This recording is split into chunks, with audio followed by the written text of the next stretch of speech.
예. 교회 오면 그런 소리 듣죠. 예수 믿으면 구원받는다. 무슨 뜻이라고 생각합니까? 예수 믿으면 구원받는다라고 하는 것은 세 가지 구원을 의미합니다. 첫째는 죄, 두 번째는 죽음, 세 번째는 심판입니다. 그래서 구원받았다 그러면 죄로부터 구원받았다, 또 죽음으로부터 구원받았다, 세 번째 심판으로부터 구원받았다, 그런 뜻이라는 것입니다. 그거 한번 간단히 살펴보겠습니다. 구원이 중요한 거니까. 죄에서부터 구원받았다 이런 거죠. 우리 인간은 그 죄책감을 가지고 있습니다. 그 죄의 의식이 있기 때문에 그렇습니다. 교회만 오면 그러죠. 잠깐만 죄 문제 얘기하죠. 뭐 죄인이라 그러고 죄인 중에 괴수라 그러고. 그러니까 처음 볼 때 듣기 싫을 수도 있습니다. 근데 왜 교회에서 잠깐만 죄를 언급하느냐 하면은 해결책이 있기 때문에 그렇습니다. 그 해결책이 뭐냐? 예수님이 우리 죄를 씻어주시고 용서했다, 그런 겁니다. 그러니까 죄가 있는데 어떻게 씻어집니까? 예수님이 대신 죄값을 치르고 대신 죽었다, 그런 뜻입니다. 그 대신 죽었다를 좀 멋지게 한자로 대속이라고 합니다. 대속. 그래서 대속주 예수님, 그렇게 얘기를 합니다. 대신 씻어줬다, 그런 뜻입니다. 조금 머리가 도는 사람이라 그러면 묻겠죠. 한 2000년 전에 팔레스타인에서 죽은 예수님이 도대체 내게 무슨 상관이 있느냐, 연관성에 관한 생각들을 합니다. 그런 질문을 합니다.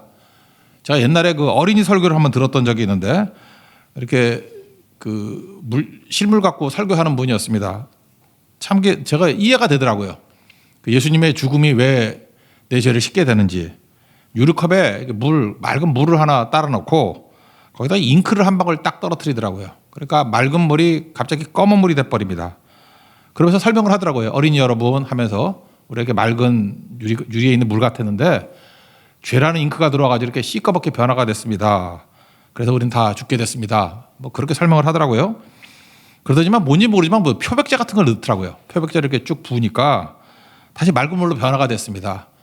예수님이 우리가 예수 안에 있다는 건 바로 이런 거라고. 예수 안에 들어가면 예수님이라는 표백제 안에 들어가는 거기 때문에 모든 더러운 것들, 검은 것들이 이렇게 맑게 됩니다. 그러고 난 다음에 얘기를 하더라고요. 이 이후에 잉크를 한 방울 떨어뜨리면 어떻게 될까요? 그랬더니 이제 머리 나쁜 애들은 검해져요. 그런 바보들이 있더라고. 근데 똑똑한 애들은 대부분이 다시 맑을 거예요. 왜? 그 표백제가 안에 들어가 있으니까. 저는 그게 되게 은혜가 됐어요. 그게 무슨 뜻이냐 하면은, 예수 안에, 그리스도 예수 안에 있다라고 하는 건 뭐냐 하면, 과거에 우리 검은 죄들, 예수님이란 표백제가 들어가면 맑게 만들죠. 그리고 지금 당장의 죄도 맑게 만들죠. 그리고 장차 우리가 지을 죄들도 들어간다 할 때도 맑게 만들겠죠. 바로 예수님의 대속이 그런 거라는 것입니다. 오늘 읽진 않았지만 로마서 8장 말씀인데, 8장 1절에 보면은 그리스도 예수 안에 있는 자에게는 결코 정죄함이 없다, 그런 뜻입니다. 예수 안에 있으면은 모든 죄의 문제는 해결이 됐다, 그런 뜻이에요. 용어를 한번 설명해 드리는데, 내 힘으로 뭘 할 수 있다 이렇게 접근하는 종교적인 접근을 수행이라 그럽니다. 특별히 불교에서는 수행이란 말을 많이 쓰죠. 수행은 그 말 자체에 무슨 뜻이 숨겨져 있느냐면 내 힘으로 된다, 그런 뜻이 있어요. 그런데 기독교에서는 내 힘으로 안 된다, 그렇게 접근을 합니다. 그래서 그걸 은혜라 그래요. 그래서 수행과 은혜 차이점이 있다는 것입니다. 그러니까 죄 문제는 내가 수행으로 해결될 수 있는 게 아니라는 거예요.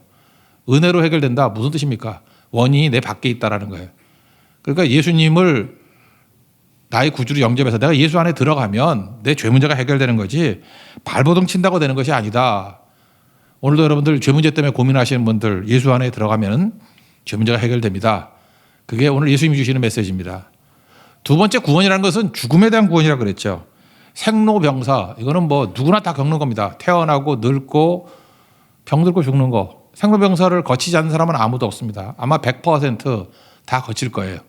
지금 태어났죠. 늙는 것도 뭐 이제 한 달 남았잖아요. 내년이면 한 살 더 먹잖아요. 다 늙잖아요. 병이 없다고요? 교회에서요, 이렇게 병든 사람 놓고 기도하면 다 일어서요. 하여튼 별하별 병 다, 무좀이라도 있어. 하여튼 병은 다 있다고요. 그러니까 생로병사, 또 다 죽죠. 10년 있다 죽을 사람도 있고, 뭐 넉넉 잡고 100년이면 다 죽죠, 있는 사람들. 100년 이후에 아무도 남은 사람 없을 거 아니에요. 생로병사, 이게 다 겪을 일이라는 것입니다. 그래서 라틴어로 메멘토 모리, 그런 말 있죠. 죽는 걸 기억해라. 그런데 죽음이 끝이라고 생각하는데 끝이 아니라는 것입니다. 죽음은 시작이라는 거예요. 저는 우리 한국말이 참 멋지다고 생각하는데, 끄트머리라는 말이 있죠. 끄트머리. 끝이 머리다, 그런 뜻이에요. 끝이 아니라는 거죠. 끝이 머리다. 제가 볼 때 이건 굉장히 기독교적인 메시지라고 생각해요. 끄트머리, 끝이 아니라 새로운 시작이다, 그런 거예요. 저는 이런 비유를 들길 참 좋아합니다. 뱃속에 아이가 있죠. 어떤 엄마가 이제 임신을 했습니다. 아이가 있는데 아이에게 있어서 세상은 엄마 그 태 속에 있는 거가 세상 아닙니까? 양수로 차 있는 그 태 속에 있는 거. 아마 거기 9달 내지 10달 정도 있는 거 아닙니까? 100% 완전한 공간입니다. 영양도 공급되고 안전도 보장되고 양수에서 수영하니까 뭐 안락하겠죠. 쿠션도 되니까. 그죠? 엄마가 힘들지 뭐 애가 힘들겠어? 이렇게 쿠션도 있으니까. 아이에게 있어서는 최고일 거예요. 만약에 그 아이하고 대화가 가능하다 그러면은 뭐 이런 대화라면 아이가 이해를 할까요? 그러니까 우리가 예수 안에 예수가 우리 안에 뭐 그런 표현 쓰잖아요. 마찬가지로 너는 지금 엄마 안에 있어. 곧 엄마 밖에 나와서 엄마를 볼 거야. 뱃속에 있는 아이가 이게 무슨 뜻인지 알겠어요? 무슨 뭐 형이상학적인 얘기를 하고 있네. 그럴 거 아니에요? 우리는 당연한 얘기인데 맞잖아요. 엄마 안에 있잖아요. 근데 엄마 밖에 나오잖아요. 그럼 엄마를 볼 거 아니에요. 우리로서는 당연하고 너무 쉬운 얘기인데 아이한테는 이게 뭐 형이상학적인 얘기고 이해가 안 되는 얘기일 수도 있다라는 것입니다. 애가 한번 또 물었다고 합시다. 그럼 내가 이게 살고 있는 세계가 전체가 아니라는 거예요? 새로운 세계가 있다라는 거예요? 그럼 그 세계는 여기보다 얼마나 커요? 10배? 100배? 설명을 못 하죠. 아무리 뚱뚱한 엄마를 할지라도 배가 얼마나 크겠어 그거. 100배가 넘죠. 세상인데 수억 배. 아마 엄마 뱃속하고 비교한다 그러면 세상은 무한대겠죠. 무한대야. 영원이야. 아이가 이해를 못할 거라고요. 그게 말이 되냐고. 여기만 해도 지금 충분히 살 수 있는데 이거에 무한대라는 거 상상할 수도 없어. 그러다가 이제 달이 차면은 갑자기 아이에겐 재난이 온 거죠. 안락한 환경에 재난이 온 겁니다. 양수가 터지면서 살기 힘들어지고 평안이 다 깨져버리죠. 그리고 우선 그 터널 같은 데를 통과하더니만 갑자기 밝은 빛이 확 비춰져요. 그 아이가 탄생한 거 아닙니까? 그때 아이는 무슨 생각을 했겠어요? 죽었다라고 생각했겠죠. 그래서 대부분 태어난 아이들이 우는 거예요. 걔들이 말을 못해서 그렇지 나 죽었다 그러고 우는 거라고. 사실 축하하는 거 아닙니까? 새로운 세상에 태어난 거고 엄마 뱃속에 계속 있으면 그게 좋은 게 아니잖아요. 우리가 죽고 난 다음에 천국에 가는 것도 똑같다고 성경은 설명하고 있습니다. 그래서 우리 노래도 그런 거 만들었거든요. 잠 깨서 세상이면 새벽기도 나오고 잠 깨서 예수님이 웃고 계시면 거기 천국이라고. 물론 예수님이 안 계시면 지옥이겠지. 하여튼 그래요. 우리의 의식과 기억이 연속이 된다는 것입니다. 죽음이 절대 단절이 아니라고 성경은 말하고 있어요. 연속이라고요. 그래서 이 모든 것들을 알고 있다 그러면 사실 별로 죽음이 두렵지 않습니다. 그래서 기독교의 메시지는 이거예요. 죽음 이기신 예수님이에요. 무덤 이기신 예수님. 그래서 진짜 예수님을 영접하고 예수님이 내 안에 계신다 그러면은 죽음을 그리 두려워하지 않아요. 그래서 초대교회 보면은 순교자들도 나오고 뭐 담대하게 가잖아요. 그리고 실제로 이렇게 병들어서 죽는 분들도 보면 진짜 리얼 크리스찬들은 담담함이 있는 것 같아요. 그리고 종종 그런 얘기를 합니다. 뭐 저기 예수님 오신다 뭐 그렇게 얘기하는 분들이 있어요. 저 목사니까 임종을 많이 보지 않습니까? 반면에 죽음이 진짜 두려운 분들도 있더라고요. 그럴 때 안타까움이 있는 거죠. 그래서 예수 안에 있는 게 중요하다는 거예요. 예수님이 필요하다는 것입니다. 세 번째는 심판을 이기는 게 구원인데 사실은 엄밀히 생각하면 죽음이 두렵다기보다는 심판이 두려운 거 아닙니까? 만약에 죽어가지고 아무것도 없다 그러면 뭐 죽을만 하죠. 이 골치 아픈 세상 없으면 제로로 되고 뭐 무의식으로 돌아가 버린다 그러면 그 영을 멸절설 그러는 건데 영혼이 사라져 버린다 그러면 그냥 세상 힘든 세상 뭐하러 살아요? 여기서 힘든 사람들 그냥 빨리 없어지는 게 낫지.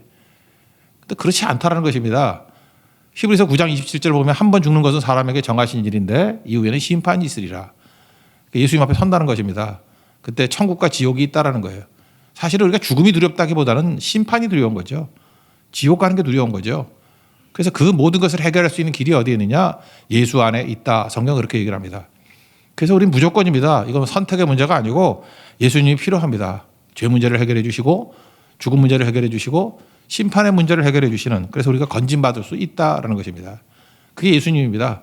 그래서 오늘 그 예수님을 소개하고 예수님을 영접하기 위해서 오늘 말씀의 잔치를 만든 것입니다. 그럼 두 번째, 그 현재 삶에 있어서 문제가 뭐냐 이런 거죠. 여러분 현재 살아가는데 100% 우리 인간의 문제는 뭐냐면 두려움이 문제라는 것입니다.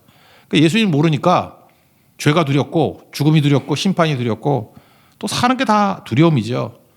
그래서 성경은 재밌는 것 같아요. 요즘에 컴퓨터 성경이 나와가지고 그렇게 찾아볼 수 있지 않습니까? 두려워하지 말라.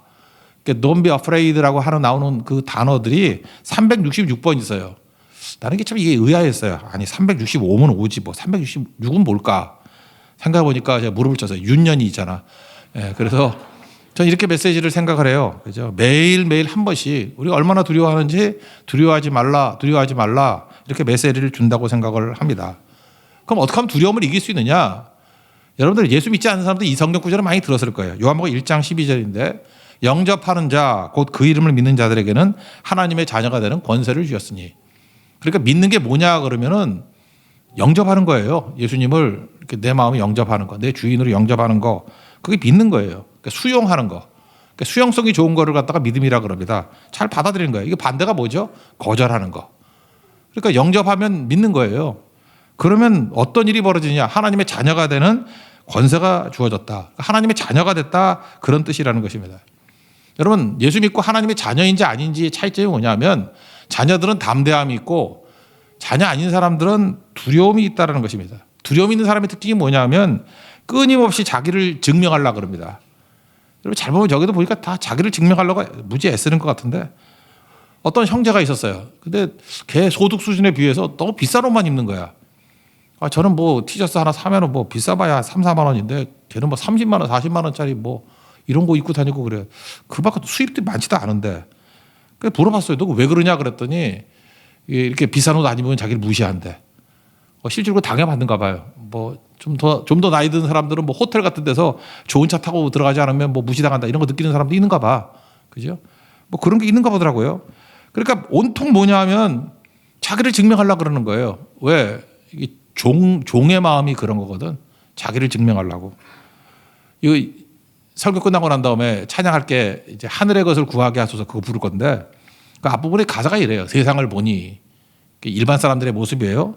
그들이 증명하는 것은 자기 증명이에요. 명예와 가진 재물과 힘과 자랑뿐이라. 그러니까 평생 준 에너지를 갖고 이거 하다 버린다는 거예요. 그게 뭐예요? 헛되고 헛된 것을 위하여 가장 귀한 주를 부인함이라. 그래 70년을 살던 80년을 살던 헛짓 하다가 버린다는 거예요. 자기 증명하려고 그러다가. 증명할 것도 없는데. 크리스찬이 됐다는 게 뭐냐면 하나님의 자녀가 됐다는 것인데 이제는 설명도 필요 없고 증명도 필요 없는 인생을 산다라는 거예요. 왜냐? 아버지가 누군지를 아니까. 그 옛날에 그 친구라는 영화 보니까 뭐 그런 거 있죠. 네 아버지 뭐 하시노? 이런 거 있었죠. 장의사 합니다. 그랬더니 아버지는 뭐 시체 만지고 그랬는데 너는 뭐 하나 막 때리고. 몰라? 너무 옛날 영화인가? 오늘 제목도 얘기를 하는데 제목이 네 아버지 뭐 하시노예요. 네 아버지 뭐 하시노? 우리 아버지가 하나님 아버지거든요. 진짜 리얼 크리스찬들은요 하나님을 아버지로 모시기 때문에 더 설명이 없어요. 근데 믿는 사람 중에서 어떤 사람은 하나님을 옆집 아저씨 같이 여기는 사람이 있어. 그러니까 그 종의 마음이 있는 거고 아버지가 되면 문제가 없는 거죠. 한번 예를 들어보세요. 한 20살밖에 되지 않은 청년인데 남자인데 막 슈퍼카를 타고 나타났어. 그리고 오늘 밤에 어디서 잔다 그러는데 하룻밤에 한 1,000만 원짜리 되는 호텔에서 잔대. 그러면 궁금하죠. 저거 뭐야? 너 뭐냐? 딱 한마디예요. 아버지가 만수르야. 아버지가 만수르. 우리 아버지가 억수로 돈 많은 만수르야. 더 질문이 필요 있어요? 없어요? 없죠. 왜? 아버지가 네 아버지 뭐 하시노? 만수르야. 그럼 끝나는 거라고요. 제가 실제로 겪었던 건데 한 5년 정도 됐네요.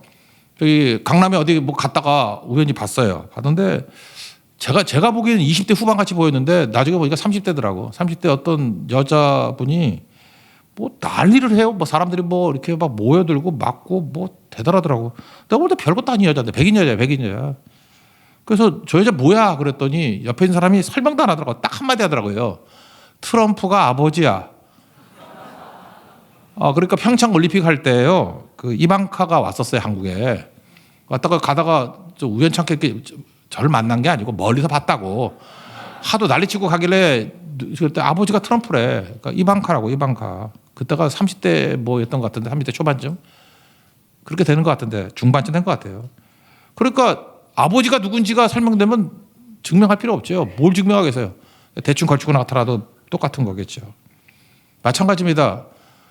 왜 많은 사람들이 세상에서 헛짓하고 살아가는지 아십니까? 자기를 증명하려고. 아버지가 누군지 몰라서 그래요. 하나님 아버지가 나의 아버지라 그러면 문제 없죠. 오늘 성경은 이렇게 얘기해요.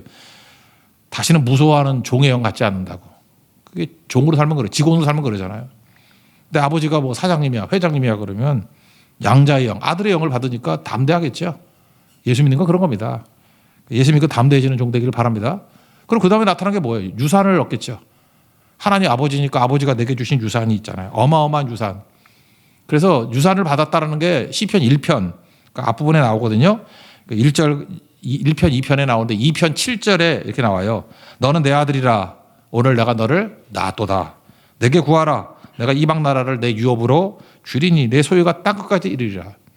하나님께서 주신 소유도 중요하지만 하나님의 관점이 중요한 것 같아요. 이게 리얼 크리스찬들은요, 예수를 믿으면은 믿지 않으면 이기적이에요. 내 관점에서 쳐다봐요. 세상에 그만큼 맹꽁이들이 없죠. 그만큼 답답한 인간이 없죠. 자기 관점에서만 보는 거예요. 그러니까 참 좁아요. 근데 그게 성장하면 어떤 일이면 다른 사람의 관점에서 볼 줄 알죠. 그걸 뭐라 그러죠? 역지사지 또는 뭐 객관화시키는 능력. 그게 좀 탁월한 인생이에요. 저 공부도 잘하고 머리 똑똑한 사람은 되게 역지사지해요. 남의 입장에서 볼 줄 알고 객관화시킬 줄 알고. 근데 하나님의 자녀가 되면요, 하나님께서 우리에게 주신 게 뭐냐면 관점을 줘요. 지금도 집안이 좋잖아요.